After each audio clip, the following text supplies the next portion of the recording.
नमस्कार दोस्तों, स्वागत है आप सभी का आपके अपने यूट्यूब चैनल सुबित एकेडमी में। इस वीडियो में लोग पढ़ेंगे महात्मा गांधी तथा उनके प्रारंभिक आंदोलन के बारे में। इसके क्वेश्चन जनरली आपके यूपी पीसीएस आरओ एआरओ तथा उत्तर प्रदेश के अन्य एग्जाम में क्वेश्चन पूछे गए हैं और ये क्वेश्चन जो आपके जनरली पेपर में आए हुए हैं। तो देखते हैं इसमें पहला क्वेश्चन इसमें निकल कर आता है आपका 1919 में गांधी जी ने उसके बाद रेगिस्तान दिया है के खिलाफ सत्याग्रह का आह्वान किया, जिस अधिनियम ने अभिव्यक्ति की स्वतंत्रता जैसे मौलिक अधिकारों पर अंकुश लगाया और पुलिस शक्तियों को मजबूत किया। रॉलेट अधिनियम, पार्लियामेंटो सुधार, भारत का रक्षा अधिनियम या जानलेवा आक्रोश अधिनियम। इसमें सही ऑप्शन आपका हो जाता है ए, यानी कि रॉलेट अधिनियम। यह आप देख भी सकते हैं। 1919 में गांधी जी ने रॉलेट अधिनियम के खिलाफ सत्याग्रह आह्वान किया। इस अधिनियम ने अभिव्यक्ति की स्वतंत्रता जैसे मौलिक अधिकारों पर अंकुश लगाया था और पुलिस शक्तियों को मजबूत किया था। इसके अनुसार किसी भी संदेहास्पद व्यक्ति को बिना मुकदमा चलाए गिरफ्तार किया जा सकता था, परंतु उसके विरुद्ध ना कोई अपील, ना कोई दलील और ना कोई वकील किया जा सकता था। इसका विरोध किया था गांधी जी ने। अगला क्वेश्चन, निम्नलिखित में से महात्मा गांधी का कौन सा सत्याग्रह नील कृषकों की समस्याओं से जुड़ा था? खेड़ा सत्याग्रह, बारदौली सत्याग्रह, चंपारण सत्याग्रह या दांडी मोर्चा। तो इसमें सही ऑप्शन आपका निकल कर आता है सी, यानी कि चंपारण सत्याग्रह। इसमें आप देख भी सकते हैं 19वीं सदी के आरंभ में गोरे बागान मालिकों ने किसानों से एक अनुबंध करा लिया, जिसके तहत किसानों को अपनी जमीन के 3/20वें हिस्से में नील की खेती करना अनिवार्य था। इसे तिनकठिया पद्धति कहते थे। जर्मनी में रासायनिक रंगों के आविष्कार के बाद चंपारण के यूरोपीय बागान मालिक नील की खेती बंद करने को मजबूर हुए। किसान भी इस अनुबंध से मुक्त होना चाहते थे, लेकिन इस अनुबंध से मुक्त करने के लिए बागान मालिकों ने लगान व अन्य गैरकानूनी करों को मनमाने ढंग से बढ़ा दिया। इस बढ़ोतरी के खिलाफ किसानों का विरोध काफ़ी मुखर हुआ। किसानों के समक्ष उपस्थित संकट से मुक्ति दिलाने के लिए राम कुमार शुक्ल ने गांधी जी को चंपारण आने के लिए राजी किया। मामले में गांधी जी के हस्तक्षेप से सरकार ने एक आयोग गठित किया और गांधी जी को भी इसका सदस्य बनाया। अंततः चंपारण एग्रेरियन एक्ट 1917 बनाकर तिनकठिया पद्धति को समाप्त कर दिया गया एवं बागान मालिक अवैध वसूली का 1/4 वापस करने को राजी हुए। अगला क्वेश्चन, निम्न में से किसने महात्मा गांधी के खिलाफत आंदोलन से जुड़ने का विरोध किया था? खान अब्दुल गफ्फार खान, फजलुल हक, मोहम्मद अली जिन्ना या अब्दुल कलाम आज़ाद। इसमें सही ऑप्शन आपका निकल कर आता है सी, मोहम्मद अली जिन्ना। यह देख भी सकते हैं। मोहम्मद अली जिन्ना ने महात्मा गांधी के खिलाफत आंदोलन से जुड़ने का विरोध किया था। खिलाफत आंदोलन 1919 ईस्वी को मोहम्मद अली एवं शौकत अली के नेतृत्व में हुआ था। इस आंदोलन के प्रारंभ होने का मुख्य कारण तुर्की के खलीफा के पद को समाप्त करना था। अखिल भारतीय खिलाफत कमेटी की अध्यक्षता महात्मा गांधी ने की थी। अगला क्वेश्चन, गांधी जी के सत्याग्रह के सिद्धांत के संदर्भ में निम्न में से क्या सत्य नहीं है? किसी सजा का प्रतिकार नहीं करना, अहिंसा, परहेज, सत्यता। तो इसमें सही ऑप्शन आपका निकल कर आता है सी, यानी कि परहेज। इसमें देख भी सकते हैं गांधी जी के सत्याग्रह सिद्धांत के अनुसार सत्याग्रही का उद्देश्य शत्रु को पराजित करना नहीं है, बल्कि उसका हृदय परिवर्तन कर उसे अपने अनुकूल बनाना है। इनके सिद्धांत में अहिंसा, सत्यता और किसी सजा का प्रतिकार न करना शामिल है, लेकिन परहेज इसमें शामिल नहीं है। अगला क्वेश्चन, चंपारण सत्याग्रह का नेतृत्व किसने किया था? लोकमान्य तिलक ने, जवाहरलाल नेहरू ने, सरदार पटेल ने या गांधी जी ने? सही ऑप्शन इसमें आपका निकल कर आता है सी, यानी कि गांधी जी ने। इसमें देख भी सकते हैं चंपारण सत्याग्रह 1917 का नेतृत्व गांधी जी ने किया था। 1915 में दक्षिण अफ्रीका से लौटने के बाद गांधी जी का यह पहला सफल सत्याग्रह था। उन्होंने यह सत्याग्रह चंपारण के एक किसान राजकुमार शुक्ल के आग्रह पर तिनकठिया पद्धति के विरुद्ध किया। तिनकठिया पद्धति में किसानों को अपने जमीन के 3/20वें भाग में नील की खेती करना अनिवार्य था। अगला क्वेश्चन देखते हैं, महात्मा गांधी भारत के विरुद्ध थे। इसमें क्या ऑप्शन सही हो जाएगा? मंद औद्योगिकीकरण, तीव्र औद्योगिकीकरण, औद्योगिकीकरण की ब्रिटिश पद्धति या औद्योगिकीकरण की अमेरिकी पद्धति। इसमें सही ऑप्शन हो जाता है आपका बी, यानी कि तीव्र औद्योगिकीकरण के विरुद्ध थे। इसमें देख भी सकते हैं महात्मा गांधी भारत के तीव्र औद्योगिकीकरण के विरुद्ध थे। इस बात को गांधी जी ने अपनी पुस्तक हिंद स्वराज में खुद लिखा है कि भारत में तीव्र औद्योगिकीकरण से सैकड़ों भारतीय मजदूर, बुनकर, जुलाहे व अन्य आम जनता बेरोजगार हो गई, अतः वे इसके विरोधी थे, जबकि पंडित जवाहरलाल नेहरू इसके पक्ष में थे। अगला क्वेश्चन देखते हैं। महात्मा गांधी दक्षिण अफ्रीका में किस वर्ष में पहुंचे थे? 1893 में, 1905 में, 1899 में या 1914 में? तो इसमें सही ऑप्शन आपका हो जाता है ए, यानी कि 1893 में। अगला क्वेश्चन देखते हैं। महात्मा गांधी के किस अमेरिकी जीवनी लेखक ने लिखा था असहयोग भारत और गांधी जी के जीवन में एक युग का नाम बन गया? Joseph Lelyveld, Joseph Doke, Louis Fischer या एरिक फानर? तो इसमें सही ऑप्शन आपका निकल कर आता है सी, यानी कि लुई फिशर। अगला क्वेश्चन। महात्मा गांधी ने निम्नलिखित में से किसे अपना राजनीतिक गुरु माना था? बाल गंगाधर तिलक, गोपाल कृष्ण गोखले, दादा भाई नौरोजी या बी आर अम्बेडकर? इसमें सही ऑप्शन आपका निकल कर आता है बी, गोपाल कृष्ण गोखले। इसमें आप देख भी सकते हैं। महात्मा गांधी के राजनीतिक गुरु गोपाल कृष्ण गोखले थे। गोपाल कृष्ण गोखले मोहम्मद अली जिन्ना के भी राजनीतिक गुरु थे। महादेव गोविंद रनाडे के शिष्य गोपाल कृष्ण गोखले को वित्तीय मामलों की अद्वितीय समझ और उस पर अधिकार पूर्वक बहस करने की क्षमता के कारण उन्हें भारत का ग्लैडस्टोन कहा जाता है। अगला क्वेश्चन। महात्मा गांधी किस वर्ष कांग्रेस के अध्यक्ष बने? 1921 में, 1922 में, 1923 में या 1924 में? तो सही ऑप्शन इसमें आपका हो जाता है डी, 1924 ईस्वी में। इसमें देख भी सकते हैं आप। महात्मा गांधी सिर्फ एक बार 1924 में हुए कांग्रेस के बेलगांव अधिवेशन के अध्यक्ष बने थे। अगला क्वेश्चन। रंग भेद के कारण महात्मा गांधी को किस वर्ष दक्षिणी अफ्रीका के पीटर मरिट्सबर्ग रेलवे स्टेशन में प्रथम श्रेणी के रेल डिब्बे से सामान सहित बाहर फेंक दिया गया था? 1980 में, 1991 में, 1992 में, 1993 में? इसमें सही ऑप्शन आपका निकल कर आता है डी, 1893 में। सही ऑप्शन क्या हो जाएगा? 1893। इसमें देख भी सकते हैं। सन 1893 में रंग भेद के कारण महात्मा गांधी को दक्षिण अफ्रीका के पीटर मरिट्सबर्ग या एरिट्सबर्ग रेलवे स्टेशन पर प्रथम श्रेणी के डिब्बे से सामान सहित बाहर फेंक दिया गया था, क्योंकि किसी भी भारतीय को गोरों के साथ यात्रा करने की अनुमति नहीं थी। अगला क्वेश्चन देखते हैं। महात्मा गांधी द्वारा भारतीय राष्ट्रीय कांग्रेस के कितने अधिवेशनों को समापित किया गया? 3, 2, 1 भी नहीं। तो इसमें सही ऑप्शन आपका निकल कर आता है ए। महात्मा गांधी ने भारतीय राष्ट्रीय कांग्रेस का 39वां मात्र एक अधिवेशन की अध्यक्षता बेलगांव में 1924 ईस्वी में की थी। अगला क्वेश्चन।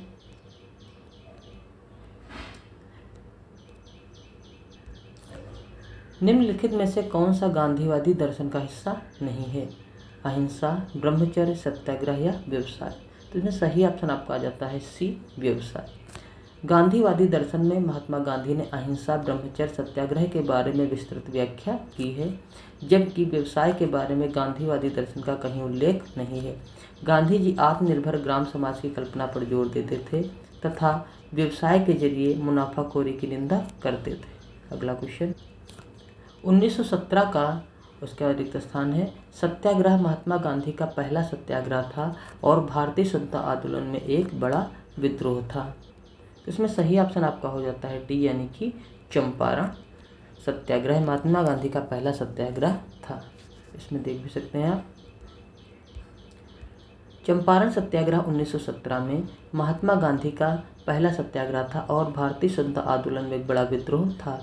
हजारों भूमिहीन मजदूर एवं गरीब किसान खाद्यान्न के बजाय नील और अन्य नकदी फसलों की खेती करने के लिए बाध्य हो गए थे। यह 3 कठिया पद्धति के खिलाफ किया गया आंदोलन था, जिसमें अंग्रेज बागान मालिकों द्वारा खेती की जमीन के 3/20वें हिस्से पर नील उगाना अनिवार्य कर दिया था। गांधी जी द्वारा सफल नेतृत्व के बाद रविन्द्रनाथ टैगोर जी ने गांधी जी को महात्मा कहा था। अगला क्वेश्चन।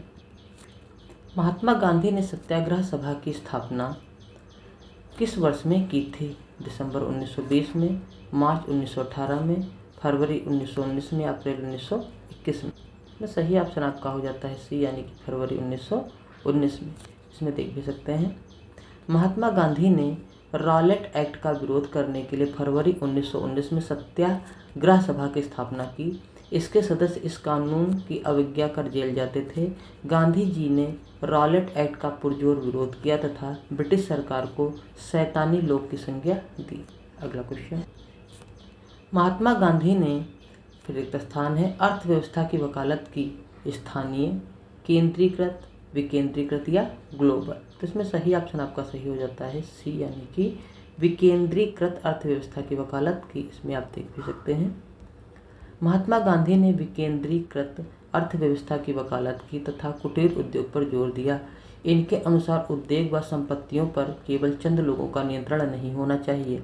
गांधी जी ने सत्ता के विकेंद्रीकरण की बात की, जिसके अनुसार निर्णय आम सहमत से हो, न कि मत गिनती द्वारा। अगला क्वेश्चन, महात्मा गांधी के लिए रिक्त स्थान है, भारतीय मानवता की एकता इसकी आर्थिक स्वतंत्रता और समानता का प्रतीक था। खादी, पहिया, नमक या धागा। तो इसमें सही ऑप्शन आपका हो जाता है ए, यानी कि खादी। महात्मा गांधी के लिए खादी भारतीय मानवता की एकता, इसकी आर्थिक स्वतंत्रता और समानता का प्रतीक था। भारत के स्वतंत्रता आंदोलन में खादी बहुत महत्व रहा है। गांधी जी ने 1920 के दशक में गांवों को आत्मनिर्भर बनाने के लिए खादी के प्रचार प्रसार पर बहुत जोर दिया था। अगला क्वेश्चन देखते हैं, इनमें से कौन सा महात्मा गांधी का आर्थिक विचार नहीं है? गैर हिंसक अर्थव्यवस्था, विकेंद्रीकरण, कुटीर उद्योग, मशीनरी और नवीनतम तकनीक का अधिक उपयोग, गांव या गांव सर्वोदय का पुनर्जन्म। तो इसमें सही ऑप्शन आपका आ जाता है सी, मशीनरी और नवीनतम तकनीक का अधिकतम उपयोग। ये गांधी जी का आर्थिक विचार नहीं है। इसमें आप देख भी सकते हैं। गांधी जी बड़े पैमाने पर औद्योगिकरण के कट्टर विरोधी थे। उनका विश्वास था कि बड़े पैमाने पर उत्पादन से ही विभिन्न सामाजिक और आर्थिक दोष उत्पन्न हुए हैं। मशीनों का प्रयोग मनुष्य को आलसी बना देता है। महात्मा गांधी गैर हिंसक अर्थव्यवस्था, विकेंद्रीकरण, कुटीर उद्योग और गांवों के सर्वोदय के समर्थक थे। अगला question, the story of my experiment with truth के लेखक कौन हैं? मणिलाल गांधी, गोपाल कृष्ण गांधी, देवदास गांधी, मोहनदास के गांधी। तो सही ऑप्शन इसमें आपका निकल कर आता है डी, मोहनदास के Gandhi. My story of my experiment with truth, इसमें देख भी सकते हैं। सत्य के साथ मेरे प्रयोग या the story of my experiment with truth के लेखक मोहनदास करमचंद गांधी थे। यह गांधी जी की आत्मकथा है। इसको उन्होंने गुजराती भाषा में लिखा था। अगला क्वेश्चन, गांधी जी के गांव सर्वोदय के आदर्श को बताया कि एक आदर्श गांव को कुछ शर्तों को पूरा करना होगा। इनमें से क्या क्या शर्तें नहीं हैं? जाति व्यवस्था को समाप्त किया जाना चाहिए। भाईचारे की भावना विकसित करने के लिए पूजा का स्थान एक दूसरे के बगल में बनाया जाना चाहिए। इसमें धर्मशाला और एक छोटा डिस्पेंसरी होना चाहिए। यह भोजन और कपड़ों के मामले में आत्मनिर्भर होना चाहिए। तो इसमें सही ऑप्शन आपका निकल कर आता है बी, यानी कि भाईचारा की भावना विकसित करने के लिए पूजा का स्थान एक दूसरे के बगल में बनाया जाना चाहिए। इसमें देख भी सकते हैं। गांधी जी के गांव सर्वोदय के आदर्श ने बताया कि एक आदर्श गांव कुछ शर्तों को पूरा करना होगा, जिसमें से प्रमुख शर्तों के अंतर्गत यह नहीं आता है कि भाईचारे की भावना को विकसित करने हेतु पूजा का स्थान एक दूसरे के बगल में बनाया जाना चाहिए। इसलिए सही ऑप्शन इसमें बी हो जाता है। अगला क्वेश्चन, महात्मा गांधी भाप से चलने वाले जहाज SS सफारी द्वारा दक्षिण अफ्रीका के कहाँ पहुँचे थे? जोहान्सबर्ग, केप टाउन, डरबन या पोर्ट एलिजाबेथ। तो इसमें सही ऑप्शन आपका निकल कर आता है सी, यानी कि डरबन। इसमें देख भी सकते हैं। गांधी जी वर्ष 1893 में भाप से चलने वाले जहाज SS सफारी द्वारा दक्षिण अफ्रीका के डरबन पहुंचे थे।